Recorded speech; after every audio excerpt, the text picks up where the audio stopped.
India voice, आपकी सोच, आपकी आवाज। नमस्कार, इंडिया वॉइस में आप सभी का स्वागत है। मैं हूं आपके साथ दीप चौधरी। बुलेटिन की शुरुआत करेंगे सबसे पहले उत्तर प्रदेश की मुरादाबाद की बात करेंगे, जहां कटघर कोतवाली पुलिस और गोकशी करने वालों के बीच बीती रात मुठभेड़ हुई। पुलिस ने इस मुठभेड़ में 3 आरोपियों को गिरफ्तार किया है। बताया जा रहा है कि ये वही आरोपी हैं जो 8 नवंबर को रामगंगा नदी के पास अवैध पशु वध में शामिल थे। पुलिस को सूचना मिली थी कि आरोपी फिर से गोकशी की योजना बना रहे हैं। सूचना पर घेराबंदी की गई तो अपराधियों ने पुलिस पर फायरिंग शुरू कर दी। पुलिस की जवाबी कार्रवाई में 3 आरोपी गिरफ्तार किए गए, जबकि उनके 4 साथी अंधेरे का फायदा उठाकर फरार हो गए। पुलिस ने मौके से अवैध तमंचे, कारतूस और गोवध के उपकरण बरामद किए हैं। फिलहाल फरार आरोपियों की तलाश जारी है।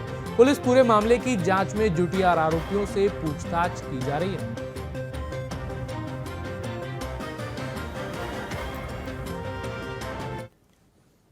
और यूपी के सिद्धार्थनगर की शौरतगढ़ विधानसभा से अपना दल सोनेलाल के विधायक विनय वर्मा का एक वीडियो सोशल मीडिया पर वायरल हो रहा है। इस वीडियो में वह पीडब्ल्यूडी के इंजीनियरों को फटकारते धमकाते दिख रहे हैं। विधायक ने अधिकारी पर मुख्यमंत्री का नाम बदनाम करने और दलाली का अड्डा चलाने का आरोप लगाया। यह पूरी घटना उन्होंने अपनी फेसबुक आईडी से लाइव की।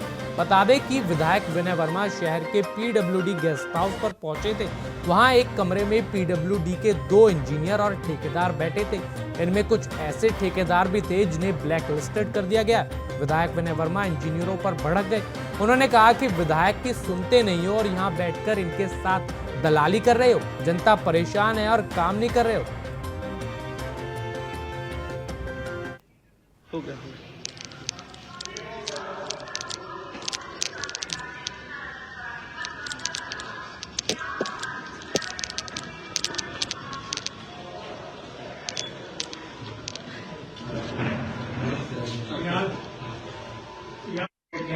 ब्लैक लिस्ट करा इनके साथ बैठे हो। तुम्हारा हॉस्पिटल मारूंगा जूता यहीं पे झूठ बोलोगे। सुनो आवाज आना भी सुनो। यहाँ कैसे तुम विधायक के पास आ नहीं रहे हो तुम्हें और यहाँ दलाली का अड्डा बनाया तुमने। मुकदमा दर्ज करोगे नहीं तो ये क्या नियम है? हम लोग परेशान हो रहे हैं, जनता मेरी परेशान हो रही है। तुम बता रहे हो एडमिट हूँ, तुम्हारा फलाना हो गया। ये क्या तरीका है? ये क्या तरीका है? मेरे से कितनी बात तुमने ज्वाइनिंग करने के बाद बात करी विधायक से? फोन कॉल डिटेल निकालो, बात करिए, मुझसे नहीं करिए, बात करिए, हाँ ना में जवाब दो। तुम यार क्या बेशर्म आदमी हो, नीच आदमी हो, शर्म बिल्कुल नहीं है तुम्हें की है? यहाँ जनता परेशान हो रही है, हम लोग परेशान हो रहे हैं, नहीं है। तुम यार दलाली का अड्डा बनाया हुआ है जिसको ब्लैक लिस्ट में करा हुआ है और उसके साथ में बैठे हो। तुमको नहीं बुलाया तो ये कैसे बैठे? तुम 2 अधिकारी के साथ तुम्हारे कौन से हाजिर तुमने नहीं बुलाया? और अब बात सिद्धार्थनगर में दिल्ली में हुए ब्लास्ट के बाद हाई अलर्ट जारी कर दिया गया, जिसको लेकर भारत नेपाल सीमा के अलीगढ़वा बॉर्डर पर हर आने जाने वाले लोगों और वाहनों की गहनता से जांच हो रही है। वहीं मौके पर पुलिस अधीक्षक अभिषेक महाजन पुलिस फोर्स के साथ बॉर्डर पर दुकानदारों से भी पूछताछ की। एसएसबी के जवानों ने हर आने जाने वाले वालों की आईडी कार्ड दिखाने के बाद ही प्रवेश दिया जा रहा है।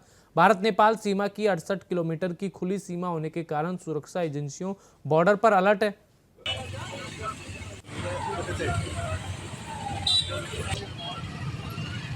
देखिए, जैसा आपने बताया कि जो कल की घटना हुई उसको यूपी पुलिस बहुत गंभीरता से ले रही है और कल शाम से ही जनपदीय पुलिस द्वारा और जो उच्च अधिकारियों द्वारा निर्देश दिए गए और शासन द्वारा जो निर्देश दिए गए उसी क्रम में कल रात से ही हाई अलर्ट मोड पे पूरी जनपद पुलिस है और उसके साथ साथ हमने एसएसबी से भी समन्वय स्थापित किया है, क्योंकि जो हमारा ये भारत नेपाल सीमा एक खुला बॉर्डर है, लगभग 68 किलोमीटर की सीमा जनपद सिद्धार्थनगर की नेपाल से लगती है। तो इसी क्रम में जो आपने बताया कि गैर परंपरागत रास्ते हों चाहे परंपरागत रास्ते हों और पगडंडियाँ हों, सब पे एसएसबी और पुलिस की पेट्रोलिंग की जा रही है। जितने भी वाहन आ रहे हैं उसमें कोई संदिग्ध व्यक्ति या संदिग्ध वस्तु ना आ पाए, इसके लिए भी फुल प्रूफ चेकिंग कराई जा रही है। सभी थाना प्रभारी, सीओज, एडिशनल एसपी और मैं स्वयं और इनफैक्ट कल डीएम साहब भी हम सब ने साथ में चेकिंग अभियान शुरू किया है। उसी क्रम में आज हम यहाँ अलीगढ़वा थाना क्षेत्र कपिल वस्तु में बॉर्डर में चेकिंग करा रहे हैं और पैदल गश्त भी कर रहे हैं और पब्लिक से भी लगातार संपर्क में हैं। और आपके माध्यम से पब्लिक को भी अनुरोध है और अपील है, कभी भी ऐसी कोई संदिग्ध वस्तु या संदिग्ध व्यक्ति देखें तो तुरंत पुलिस को 112 पे संपर्क करें और कोई भी अफवाह है तो उस पर यकीन ना करें।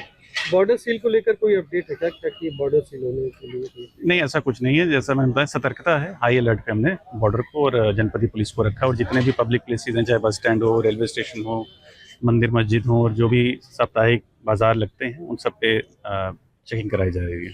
धन्यवाद। इस समय हमारी मौजूदगी अलीगढ़वा बॉर्डर पे है, जो कि दिल्ली में हुए ब्लास्ट के बाद यहाँ की भी जो सिक्योरिटी फोर्स है, जो यहाँ पुलिस के जवान और एसएसबी के जवान है, वो जो है अलर्ट है। हाई अलर्ट के बाद बॉर्डर पे हर आने जाने वालों की सघन चेकिंग की जा रही है और उनसे पूछताछ भी की जा रही है। उनके आइडेंटिफाइड के लिए उनके आधार कार्ड और जो है पासपोर्ट अलग अलग तरीके से जो उनके साक्ष्य हैं उनको देखा जा रहा है। मैं चाहूँगा कि पीछे भी दिखाएं जिस तरह से लोगों की सघन चेकिंग और जांच हो रही है, उसके बाद ही लोगों को जो है जाने दिया जा रहा है। कुछ लोग हैं, उनसे बात करते हैं। कहाँ के निवासी भैया आप? जो हाई अलर्ट जारी हुआ है बॉर्डर को लेके, दिल्ली में ब्लास्ट हुआ, उसको लेके क्या कहेंगे आप? हर आने जाने वालों की चेकिंग हो रही, सघन तलाशी हो रही है, तो इससे आपको क्या लगता है? आप बताएं। ऐसा होना चाहिए, अच्छी बात है, चेकिंग बहुत जरूरी है। और लोग भी हैं, उनसे चाहूँगा, बात करूँगा। हाई अलर्ट के बाद दिल्ली में ब्लास्ट हुआ, उसको लेके क्या कहेंगे? यहाँ चेकिंग हो रही है, लोगों को दिक्कतें चेकिंग हमेशा हो रही है ना, आज तो ये बात नहीं है, ब्लास्ट होने से पहले भी चेकिंग हो रहा था, अभी हो रहा वैसे ही चेकिंग। हाई अलर्ट कोई मतलब नहीं। इस तरह से लोग बता रहे हैं हाई अलर्ट जारी हुआ है, लेकिन लोगों को जांच की जा रही, सही चीज़ है, लोगों की जांच होनी चाहिए। जिस तरह से ब्लास्ट हुआ उसको लेके बॉर्डर पे हर आने जाने वालों की सघन तलाशी और उनकी जांच की जा रही है। आधार कार्ड और पासपोर्ट देखने के बाद ही उनको बॉर्डर से प्रवेश दिया जा रहा है। ऐसे में देख सकते हैं मेरे पीछे भी किस तरह से लोगों की एसएसबी के जवान चेकिंग कर रहे हैं, उसके बाद ही बॉर्डर पे उनको प्रवेश दिया जा रहा है। हर आने जाने वालों की आधार कार्ड, पोस्ट कार्ड और जो है तरह तरह से आइडेंटिफाई करने के लिए लोगों की सघन तलाशी ली जा रही है। सिद्धार्थनगर से राकेश यादव, इंडिया वॉइस। और बढ़ते हैं आगे। कानपुर सेंट्रल रेलवे स्टेशन पर एक भयानक हादसा सामने आया है। यहाँ एक युवक चलती ट्रेन से गिर गया, जिससे उसकी मौके पर ही दर्दनाक मौत हो गई। घटना का लाइव वीडियो सोशल मीडिया पर वायरल हो गया। वीडियो में साफ देखा जा सकता है कि ट्रेन के चलते समय युवक गिरता है और उसके शरीर के चीथड़े उड़ते हैं। स्टेशन पर मौजूद लोग इस दुर्घटना को मूक दर्शक की तरह देखते रहे, जबकि कुछ संवेदनहीन लोग वीडियो बनाने में व्यस्त रहे। रेलवे अधिकारियों ने शव को पोस्टमार्टम के लिए भेज दिया है और हादसे के सटीक कारणों की जांच शुरू कर दी गई है। यात्रियों की सुरक्षा और स्टेशन पर सतर्कता पर भी सवाल उठ रहे हैं। यह हादसा कानपुर सेंट्रल रेलवे स्टेशन का है और स्थानीय प्रशासन और रेलवे पुलिस जांच में जुटी हुई है।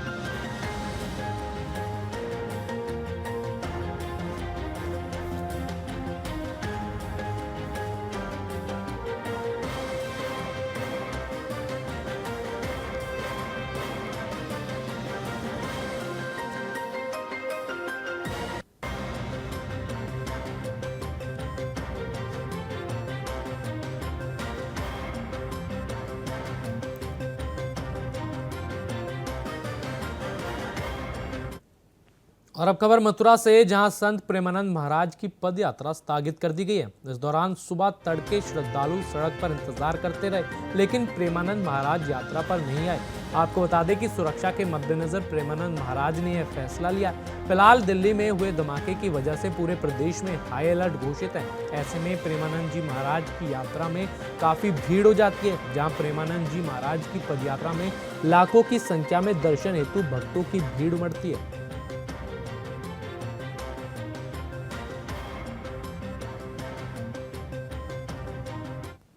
बढ़ते हैं आगे। मुरादाबाद बीजेपी कार्यालय में मंत्री जसवंत सैनी ने विपक्ष पर जमकर हमला बोला और कई मुद्दों पर स्पष्ट बयान दिए। उन्होंने वंदे मातरम को भारत के गौरव और स्वतंत्रता संग्राम की प्रेरणा बताया तथा इस पर आपत्ति करने वालों को मानसिकता सुधारने की नसीहत दी। दिल्ली ब्लास्ट को दुखद बताते हुए उन्होंने दोषियों पर सख्त कार्रवाई का भरोसा दिलाया। बिहार चुनाव को लेकर अखिलेश यादव के आरोपों को आतन बताते हुए कहा कि जो जैसी भावना रखता है वैसे ही देखता है। अखिलेश वोट चोरी की माया जाल में फंसे बाबा धीरेन्द्र शास्त्री के बयानों को व्यक्तिगत मत बताया और राजनीति से दूर रखने को कहा। आजम खान के हेट स्पीच मामले में मंत्री ने कहा कि न्यायालय का फैसला सर्वोपरि है और वही सबके लिए मान्य होगा। जिनकी मानसिकता दूषित है, मैं उन्हें कहूँगा अपनी मानसिकता को सुधारें। वंदे मातरम भारत के गौरव का गीत है और देश के स्वतंत्रता संग्राम के योद्धाओं ने वंदे मातरम का गीत गा करके देश के लिए अपने प्राणपण न्यौछावर किए हैं। हम सबको उसका आदर करना चाहिए। दिल्ली में ब्लास्ट हुआ है, कई लोगों को मारे गए, उसमें कई एजेंसी भी काम कर रही है और गृहमंत्री जी पहुँचे। बहुत दुखद घटना है। जो लोग मारे गए उनके प्रति दुख व्यक्त करता हूँ, उनके परिवारों के प्रति संवेदना व्यक्त करता हूँ और निश्चित रूप से घटना हुई है। इसके बाद सरकार पूरी कार्रवाई करेगी और जो आतंकवादी जिन्होंने किया है उनको उसकी सजा मिलेगी। सर, अखिलेश जी लगातार चुनाव पर जो है चाहे SIR हो चाहे बिहार चुनाव, उस पर सवाल निशान करेगा। मैं कह रहे हैं पीडीए का कोई भी अधिकारी चुनाव में नहीं, इलेक्शन में नहीं लगाया गया। जिनकी रही भावना जैसी प्रभु मुहूर्त देखे तुम कैसे, जो उन्होंने किया है उनकी याद है। तो उन्होंने वो यही करते थे, बूथ लुटवाना, वोटों की चोरी करना, वोटों पर डाका डालना, लोगों को वोट डालने से मना करना, ये सब करते थे।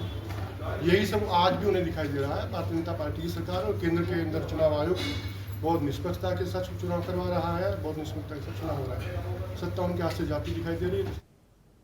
और वहीं बढ़ते हैं आगे। मथुरा के सांसद और मशहूर अभिनेत्री हेमा मालिनी ने अपने पति और दिग्गज अभिनेता धर्मेंद्र के स्वास्थ्य को लेकर फैली झूठी खबरों पर नाराजगी जताई है।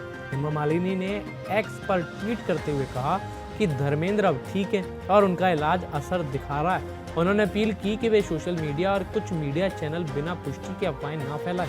हेमा मालिनी ने अपने ट्वीट पर लिखा कि जो हो रहा है वो अक्षम्य है। जिम्मेदार चैनल ऐसे व्यक्ति के बारे में झूठी खबर कैसे फैला सकते हैं जो ठीक हो रहा है? यह बेहद अपमानजनक और गैर जिम्मेदाराना है। कृपया परिवार और उनकी निजता की जरूरत का पूरा सम्मान करें। सांसद ने सभी से अनुरोध किया कि अफवाहों पर ध्यान न दें और सच्ची जानकारी का ही प्रसार करें।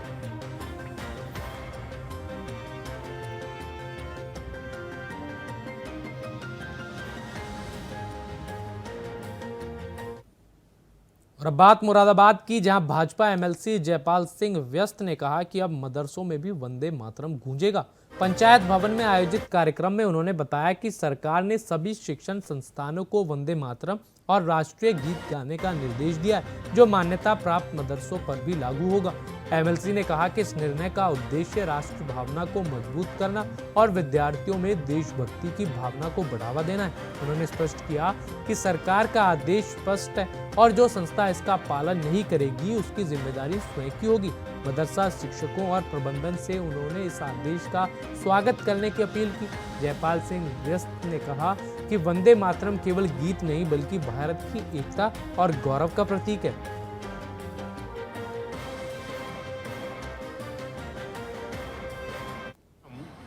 राष्ट्रीय गीत की 150वीं वर्षगांठ आयोजित हो रही है और पूरे देश भर में आयोजित हो रही है। इस विषय के लिए केंद्र सरकार के मंत्रिमंडल ने निर्णय लिया है। उस निर्णय के अनुपालन में देश के प्रत्येक राज्य में वंदे मातरम राष्ट्र गीत का जिसको काट दिया गया, जिसका 3/4 हिस्सा तुष्टीकरण की नीति के कारण से मोहम्मद अली जिन्ना, मोहम्मद जौहर अली और शौकत अली बंधुओं के विरोध के कारण से, और वह विरोध जो पाकिस्तान बनने का शुभारंभ था, उनका देश के विभाजन का वो सूत्र था, उसके आधार पर पंडित नेहरू उनके दबाव में आए और 1937 में विरोध तो 1923 में शुरू हो गया था। 1923 में उससे पहले 1887 में पंडित रवीन्द्रनाथ टैगोर जी ने इस गीत को पूरा गाया था, कांग्रेस के अधिवेशन में गाया था। उसके बाद 1923 में गाया तो अली बंधुओं ने विरोध उसी समय शुरू किया था, लेकिन उस समय पर उनके विरोध को कोई महत्व नहीं मिला था। लेकिन 1937 में जब पुलस्कर जिन्होंने इस राष्ट्रगीत की धुन बनाई है, महान शास्त्रीय संगीतकार थे वो, और उन्होंने लिपिबद्ध किया है शास्त्रीय संगीत को, विष्णुदत्त पुलस्कर महाराज जी। उन्होंने जब इस गीत का गायन प्रारंभ किया तो मोहम्मद अली जिन्ना ने वहीं खड़े होकर के इसका विरोध किया, विरोध ही नहीं किया, इसका बहिष्कार किया और दबाव डाल करके पंडित नेहरू को मजबूर किया कि जिस हिस्से में माँ दुर्गा, माँ लक्ष्मी, माँ सरस्वती की पूजा की चर्चा है और हम बुत परस्त नहीं हैं, हमारी शरीयत इसके लिए इजाज़त नहीं देती है, अतः वो हिस्सा हटेगा तभी हम वंदे मातरम को गा पाएंगे। तो वो 3/4 हिस्सा हमारे भारत माता का वंदे मातरम गीत का वो काट दिया। और अब खबर अलीगढ़ से, जहां रसलगंज में बुधवार दोपहर दबंगों ने एक बुजुर्ग व्यक्ति के साथ मारपीट कर दी। बताया जा रहा है कि बुजुर्ग दवा लेने के लिए बाजार आए थे। इसी दौरान रास्ते में कुछ दबंगों ने उनसे छींट कशी की।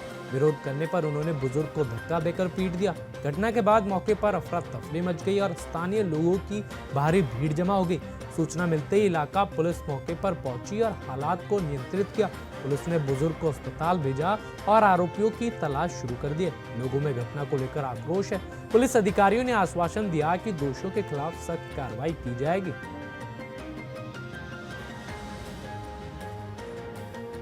मामला मुझे नहीं पता, ये दवा लेने आए थे नाजिम भाई की दुकान से। नाजिम भाई की दुकान से दवा ली है इन्होंने।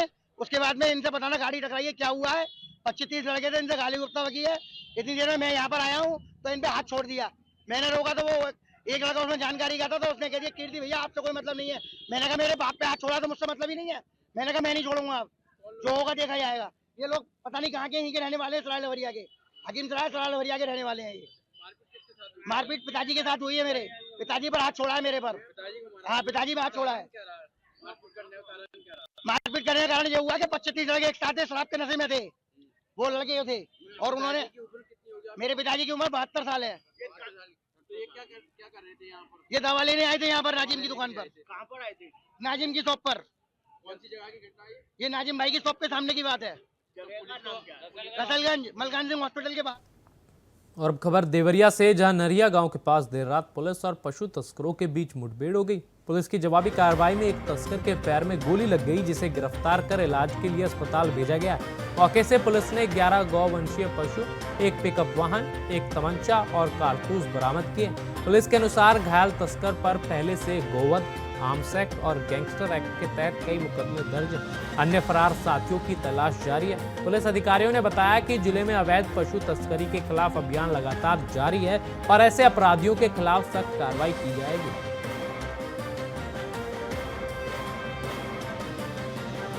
बनकटा क्षेत्र अंतर्गत गौ तस्करी के आरोप में गिरफ्तार अभियुक्त दिलीप सोनकर को जब स्वास्थ्य संबंधी शिकायत पर पीएचसी बनकटा ले जाया जा रहा था तो अभियुक्त पुलिस की पिस्टल छीनकर भागने लगा।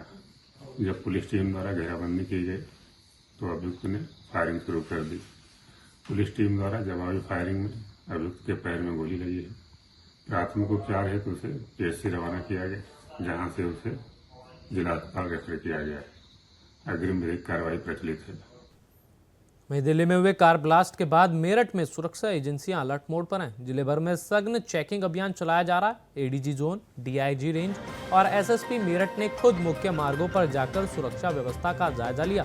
हापुड़ रोड पर थाना प्रभारी ने भारी पुलिस बल के साथ वाहनों की गहन जांच की। पुलिस ने वाहन चालकों के पहचान पत्र और दस्तावेजों की बारीकी से जांच की तथा संदिग्ध वाहनों पर विशेष निगरानी रखी। सुरक्षा के मद्देनजर लोगों से सतर्क रहने और किसी भी संदिग्ध गतिविधि की सूचना तुरंत पुलिस को देने की अपील की गई है। पुलिस प्रशासन ने कहा कि शांति व्यवस्था बनाए रखने के लिए जिले में चेकिंग अभियान लगातार जारी रहेगा।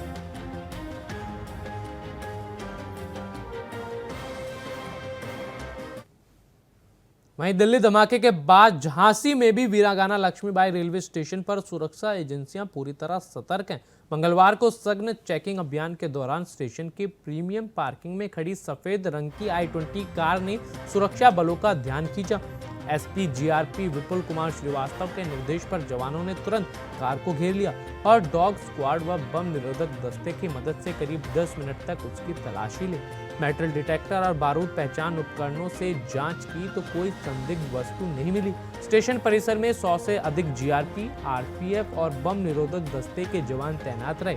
एसपी जीआरपी ने बताया कि हर एंट्री और एग्जिट पॉइंट पर सुरक्षा बल तैनात है। वहीं स्टेशन पर पूरी तरह हाई अलर्ट जारी कर दिया गया। हाई अलर्ट है। कल की जो घटना हुई है दिल्ली में, आपको सबको मालूम है, उसको दृष्टिगत रखते हैं अनवरत चेकिंग की जा रही। कल भी हुई चेकिंग, आज भी हुई और आगे भी चेकिंग होती रहेगी। मेन हम लोग का काम है कि सभी यात्रीगण सुरक्षित रहें और कोई ऐसी दुर्घटना ना हो, उसको दृष्टिगत रखते हुए सभी संदिग्ध व्यक्ति और वस्तुओं की चेकिंग की जा रही है। हमारे साथ जीआरपी के अलावा आरपीएफ की पूरी स्टाफ है, इनके डॉग स्क्वाड और हमारी एएस टीम भी है। सब हम लोग चेक कर रहे हैं और जो भी संदिग्ध मिल रहा है उससे पूछताछ भी कर रहे हैं। तो कितने जवान अभी शामिल हैं सर? अभी लगभग 100 के आसपास हमारे पास इस समय हैं। अभी हम लोगों ने सभी प्लेटफॉर्म, सर्कुलेटिंग एरिया को चेक किया। क्या 4 पहिया वाहन भी पार्किंग में खड़े उनको चेक किया जा रहा है? हाँ, 4 पहिया 2 पहिया सभी वाहनों को चेक किया जा रहा है और जो संदिग्ध लग रहा है उसकी गहराई से चेकिंग की जा रही है। जो काफ़ी दिनों से खड़ी हुई हैं उन वाहनों को और स्पेशली देखा जा रहा है। और अब बात कानपुर देहात की, जहां भोगनेपुर में मंगलवार देर रात पुलिस और बदमाशों के बीच मुठभेड़ हुई, जिसमें 3 शातिर लुटेरे गिरफ्तार किए गए हैं। इनमें एक नाबालिग भी शामिल है। इस मुठभेड़ में 2 बदमाशों के पैरों में गोली लगी, जबकि देवीपुर चौकी इंचार्ज अभिषेक चौहान भी घायल हुए। पुलिस को मुखबिर से सूचना मिली थी कि कुछ संदिग्ध युवक बैरर रोड पर खड़े। पुलिस के पहुंचते ही बदमाशों ने फायरिंग शुरू कर दी। जवाबी कार्रवाई में पुलिस ने उन्हें दबोच लिया। पकड़े गए आरोपी वही हैं जिन्होंने 10 नवंबर को महिला से चैन छीनी थी और कई लूट की वारदातों में शामिल थे। मौके से तमंचे, कारतूस और एक काली मोटरसाइकिल बरामद की गई। घायल पुलिसकर्मी और बदमाशों का इलाज सीएचसी पुखराया में चल रहा है।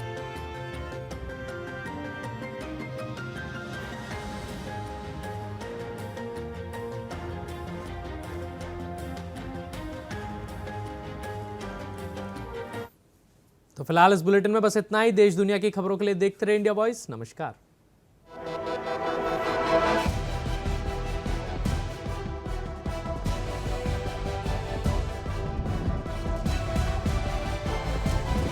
इंडिया वॉइस, आपकी सोच, आपकी आवाज।